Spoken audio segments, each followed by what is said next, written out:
Bonjour, à nouveau sur les intégrales à paramètres, voilà l'énoncé de l'exercice. Donc ici, alors, on pose IA, donc ce qu'on appelle l'intégrale de Gauss.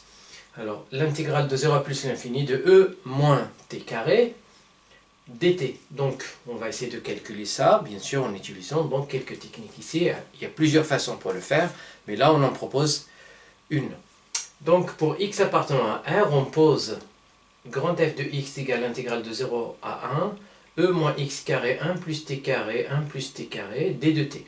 Et g de x est égal à l'intégrale de 0 à x, e moins t carré d de t, le tout au carré.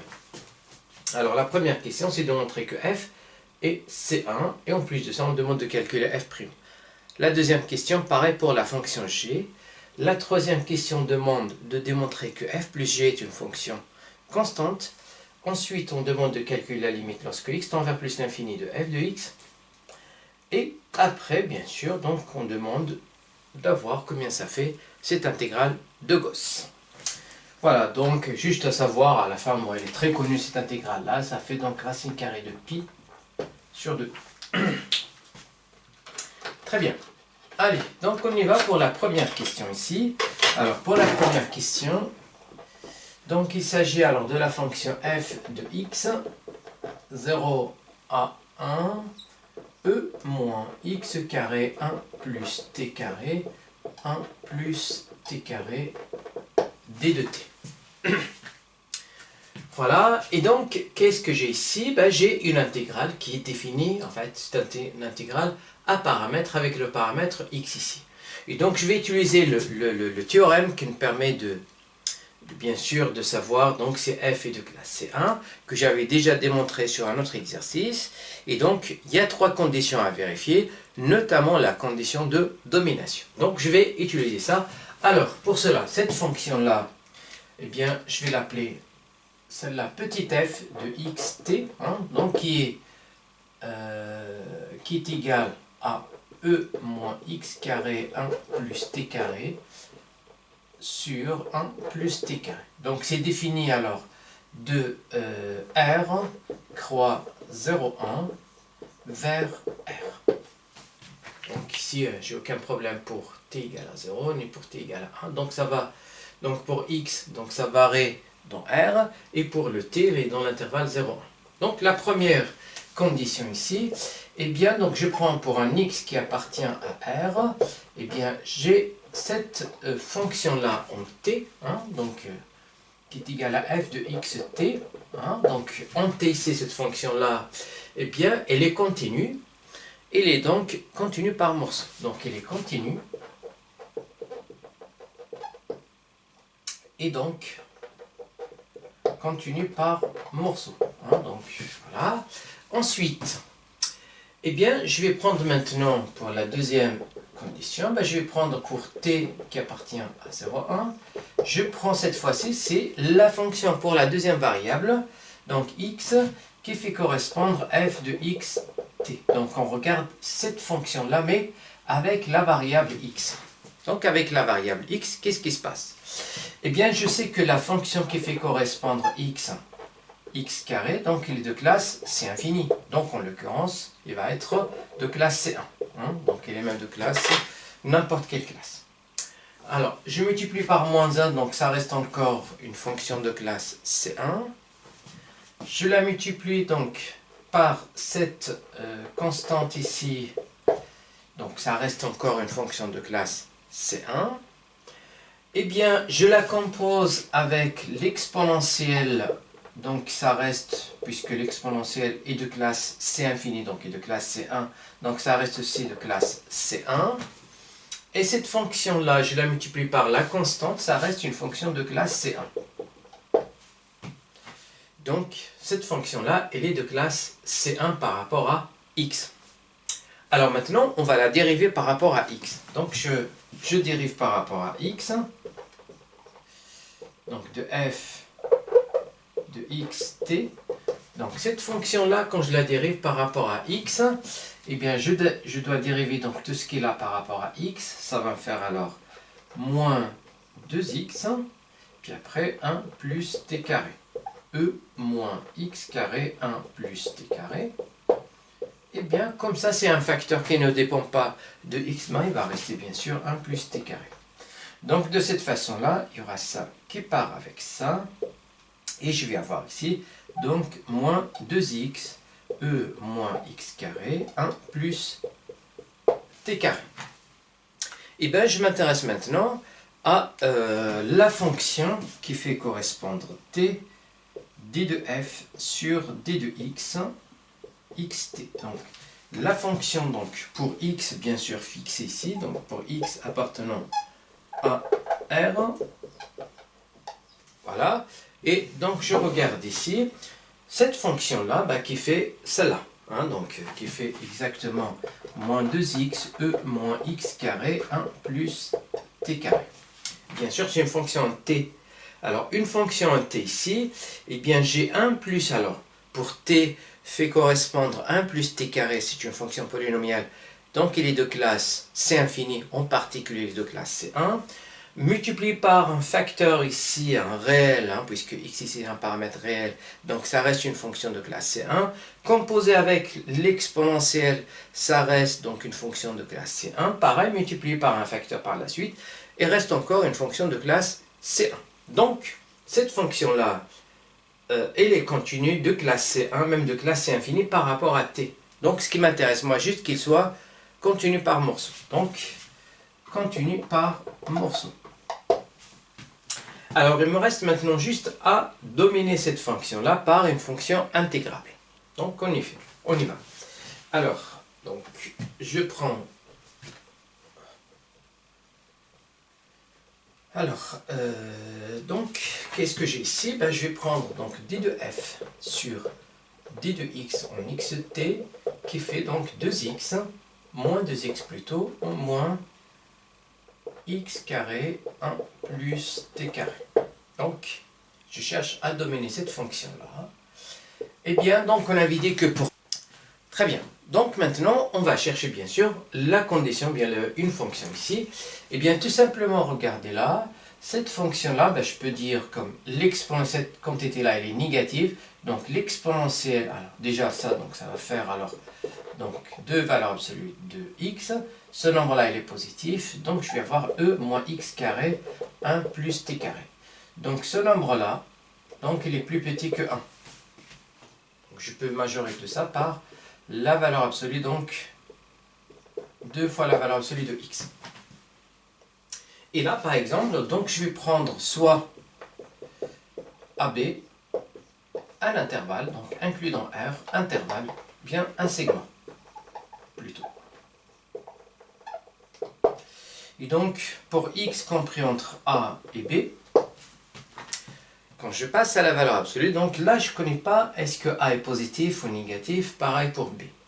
Mais quand je passe donc, à la valeur absolue de x, eh bien, je sais que ça va être positif, mais là, ça va être plus petit que le max. Donc, de la valeur absolue de A, la valeur absolue de B. Donc, le max des deux.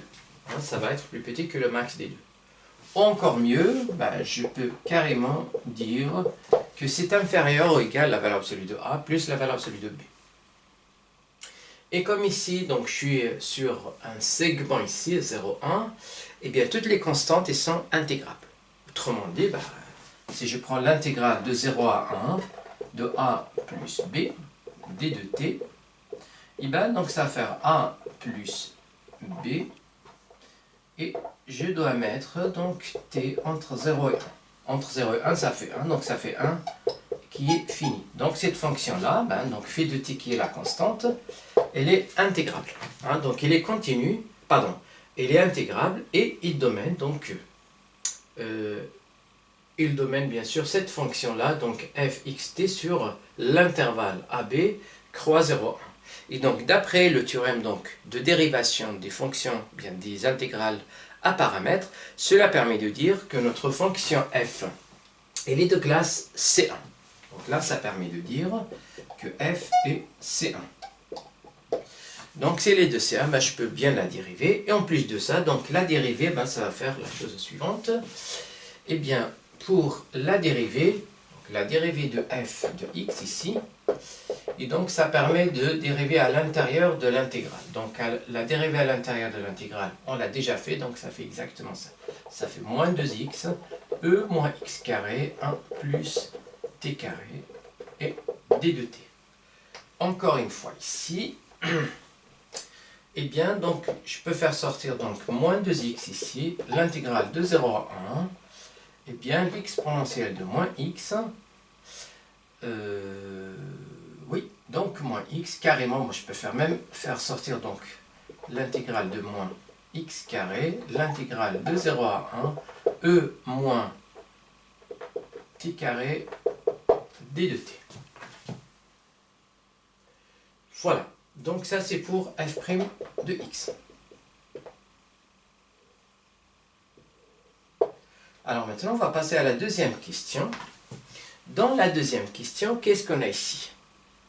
Eh bien, dans la deuxième question, j'ai la fonction g de x qui est égale donc à l'intégrale de 0 à x, e moins t carré d de t, le tout au carré. Voilà. Et la question, c'est de démontrer que cette fonction, elle est de classe C1. Très bien.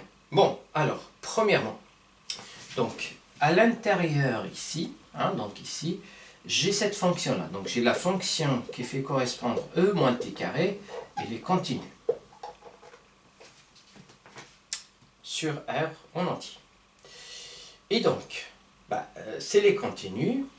Et bien, cette fonction-là, c'est, puisqu'elle est continue, il admet bien une primitive, donc sur R en entier, et en l'occurrence sur ça.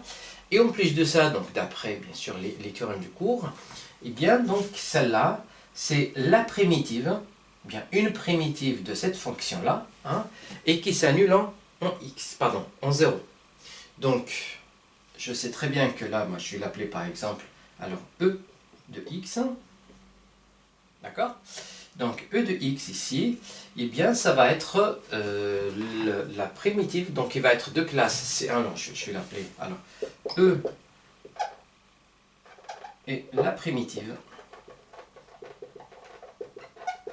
de e moins t carré qui s'annule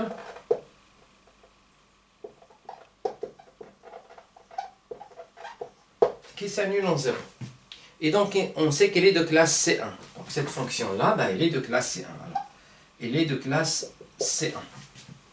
Et donc la fonction ici, alors, elle est de classe C1. Donc j'ai e de x qui est égal à l'intégrale de 0 à x de e moins t carré d de t. C'est là, elle est de classe C1. Donc là, on n'a pas besoin d'utiliser, même si donc dans l'apparence on a une intégrale à paramètres ici, mais on n'a pas besoin d'utiliser vraiment le théorème qu'on a utilisé pour la première question. Donc s'il est de classe C1, quand je passe au carré, puisque la fonction carré est de classe C infini, donc elle est de classe C1, et donc composée avec la fonction carré, ça devient aussi une fonction de classe C1. Donc à partir de là, je peux dire que g de x qui est égal à ex au carré est aussi donc de classe C1.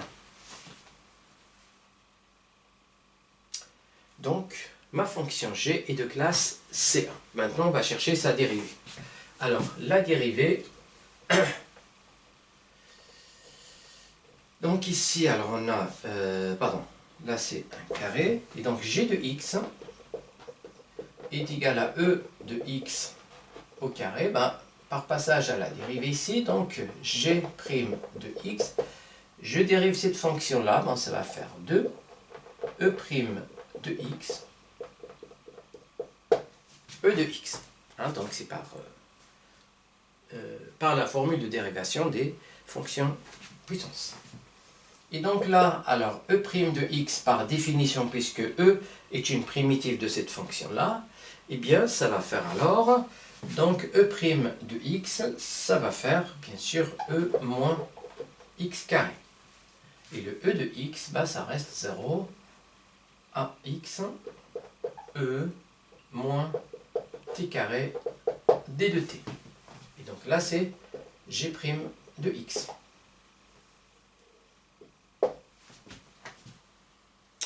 Voilà donc pour la fonction g' de x. Alors maintenant, je passe à la troisième question.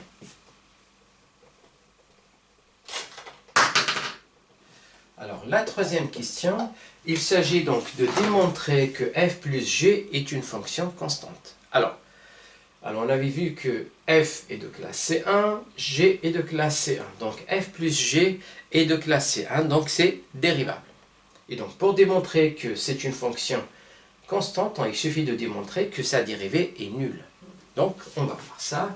Eh bien f plus g prime par définition alors, de x est égal à f' de x plus g' de x.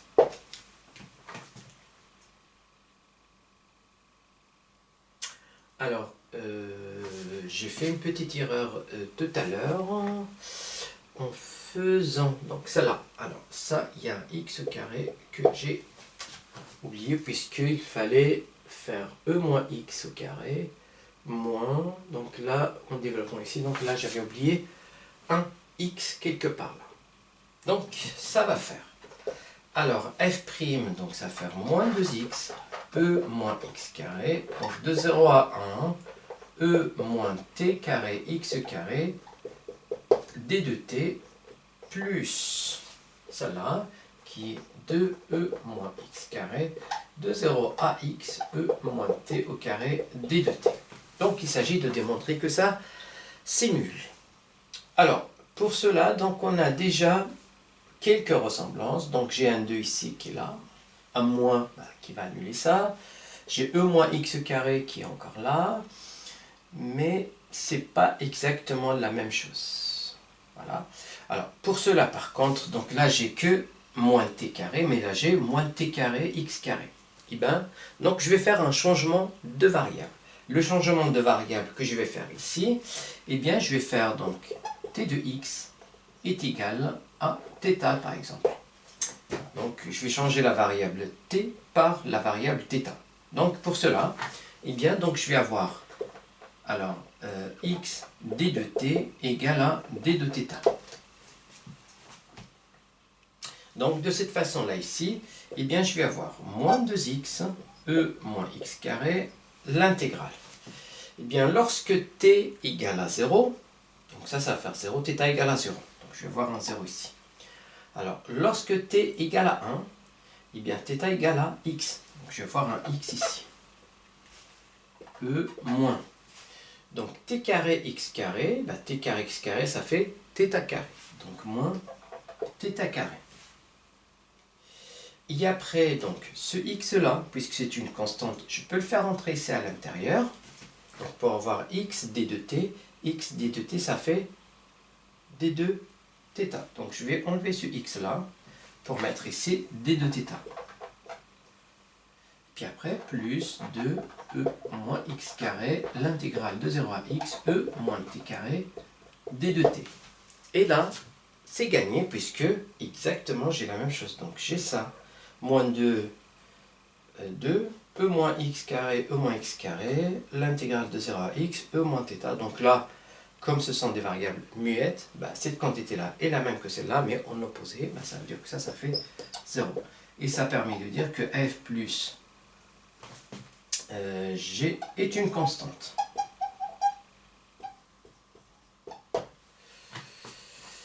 Voilà, donc je vais calculer maintenant cette intégrale. Donc l'intégrale, quatrième question, donc il s'agit de calculer l'intégrale.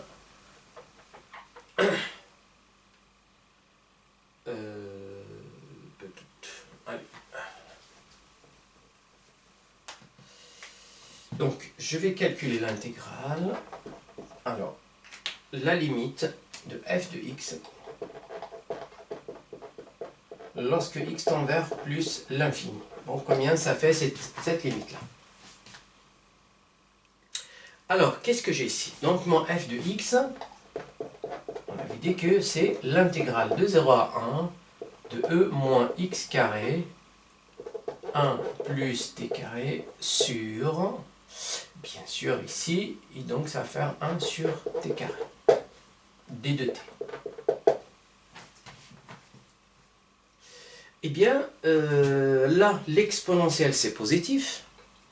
1 plus t carré, c'est positif. Et l'intégrale, lorsque les bancs sont rangés dans l'ordre croissant d'une fonction continue, d'une fonction positive et positive. Donc là, eh bien, j'ai ça qui va être plus grand, bien plus grand que 0, d'une part.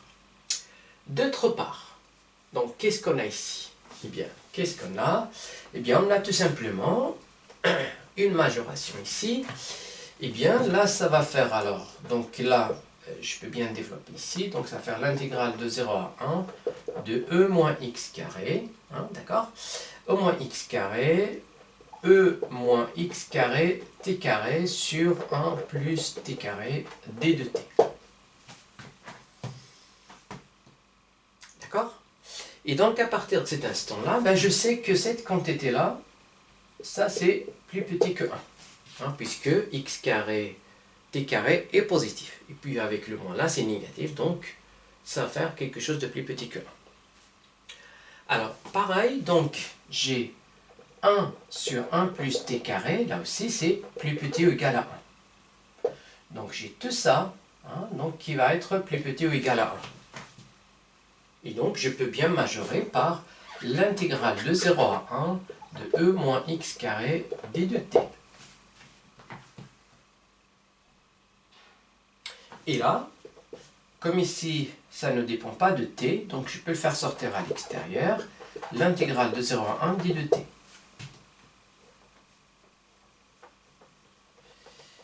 Pardon, x carré ici. Et donc cette intégrale-là, ça va faire 1, et donc là, ça va faire e moins x carré. Donc j'ai, si vous voulez, donc f de x, qui est supérieur à 0, est inférieur à e moins x carré. Et donc, par le théorème des gendarmes, je vais faire passer donc à la limite lorsque x tend vers plus l'infini. Donc, lorsque x tend vers plus l'infini, eh bien, j'ai ça qui va tendre vers 0. Et bien là, ça va tendre vers la limite de f de x lorsque x tend vers plus l'infini, et qui va être plus petit que la limite lorsque x tend vers plus l'infini de e moins x carré. Et là, c'est très connu, donc ça fait 0. Et donc j'ai cette limite-là qui est comprise entre 0 et 0, ça veut dire que c'est une limite qui est nulle. Donc ça égale à 0. Et donc j'ai cette limite-là qui fait 0. Alors maintenant, qu'est-ce qu'on doit faire ici? Ben, tout simplement, ben, on va chercher le i. Combien ça fait i? Allez, on y va. Donc le i.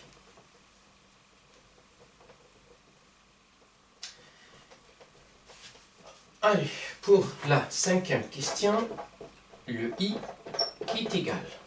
C'est l'intégrale de 0 à plus l'infini de e moins t carré d de t.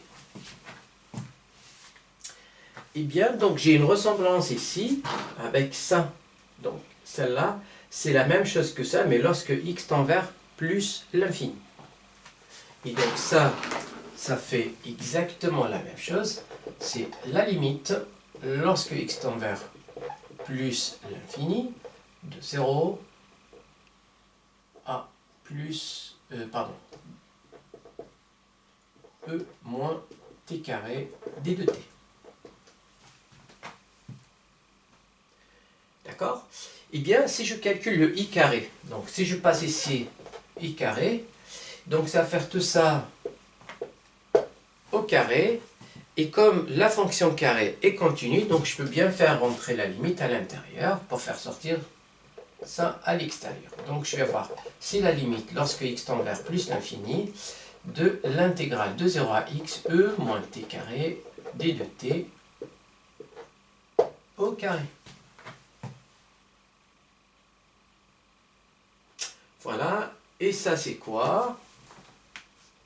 C'est la même chose ici, ben, ça veut dire c'est la limite de g de x. Donc là, c'est la limite lorsque x tend vers plus l'infini de g de x. Très bien. Alors, on va continuer maintenant. Donc je vais voir f plus g. Donc qu'est-ce que je sais ici? Eh bien, donc, comme f plus g de x est égal à une constante, on a dit, donc c'est une constante. Et bien, par passage à la limite lorsque x tend vers plus l'infini, j'obtiens donc la limite lorsque x tend vers plus l'infini de f de x, plus la limite lorsque x tend vers plus l'infini, est égale toujours une constante, puisque la constante, ça va tendre toujours vers la même chose. Alors cette limite-là, on vient de la calculer, donc on avait dit que ça faisait 0, donc là, il n'existe pas. Et cette limite-là, ben, c'est exactement le i carré. Donc, j'ai le i carré qui est égal à la constante. Et bien maintenant, si j'arrive à trouver combien ça fait cette constante-là, ben, j'aurais donc gagné, j'aurais résolu le problème. Et bien, je vais calculer cette constante. Et bien, donc, f de x plus g de x égale à une constante. Ça, c'est quel que soit x appartenant, bien sûr, à R. Et donc, pour trouver la valeur de la constante, il suffit de chercher, donc, ou bien de remplacer x par une valeur particulière et trouver, bien sûr, la constante. Et la valeur particulière magique qui me permet de faire ça, ben, c'est lorsque je remplace x par 0. Lorsque je remplace x par 0, déjà, donc ça va faire 0. Et là, lorsque je remplace x par 0, bon, donc là, ça va faire 0. Et l'exponentielle de 0, ça fait 1. Mais je vais avoir 1 sur 1 plus t carré. Donc, je vais avoir ici, alors, en 0, donc f de 0 ici, g de 0. Alors, f de 0, donc, c'est l'intégrale de 0 à 1, de 1 plus t carré, d de t, plus cette intégrale-là, lorsque je remplace x par 0, ça fait 0. Et ça va faire la constante. Et là, elle est très connue, donc ça, c'est la dérivée de l'arc tangente. Donc là, ça va faire arctan de t entre 0 et 1 égale à la constante. Et donc là, c'est arctan de 1 moins arctan de 0 égale à la constante. Eh bien, quelle est la valeur qui rend tangente égale à 1? Donc, par quelle valeur de x j'ai tan de x égale à 1? Eh bien, c'est-à-dire, pour quelle valeur de x j'ai cosinus égale à sinus? Parce que tan, c'est sinus sur cos. Et pour que ça fasse 1, il faut que ce soit la même valeur. Et bien, c'est la valeur de 45 degrés, ou bien, en radian, c'est pi sur 4. Donc là, eh bien, ça permet de dire que x est égal à pi sur 4, et qui est arctan de 1. Donc l'arctan de 1, c'est pi sur 4, et l'arctan de 0, c'est 0. Donc quelle est la valeur pour que tan égale à 0? Ben, c'est x égale à 0. Et donc ici, alors moins 0, et donc notre constante ici, eh bien ça fait pi sur 4. Donc là, je reviens ici pour marquer que mon i carré égale à pi sur 4. Et puisque nous on cherche i, eh bien notre i égale à racine carrée de pi sur 4 est égal à racine carrée de pi sur 2. Et voilà donc la valeur qui est très connue de l'intégrale de i qui est de 0 à plus l'infini. Donc ça fait racine carrée de pi sur 2. Et des fois, bon, on est amené à calculer l'intégrale i, donc de moins l'infini à plus l'infini de e moins t carré d de t. Et ça, comme c'est une fonction qui est paire, et bien ça fait tout simplement ces deux, l'intégrale de 0 à plus l'infini de e moins t carré d de t, et qui va faire racine carrée de pi, tout simplement. Voilà donc comment on calcule une façon de calculer l'intégrale de Gauss, bien sûr en utilisant les intégrales à paramètres. Voilà, donc j'arrive à la fin de cet exercice. Et bien, si vous avez des questions, comme d'habitude, n'hésitez pas à m'en faire part. Sinon, je vous souhaite, comme d'habitude, une très bonne journée. Merci.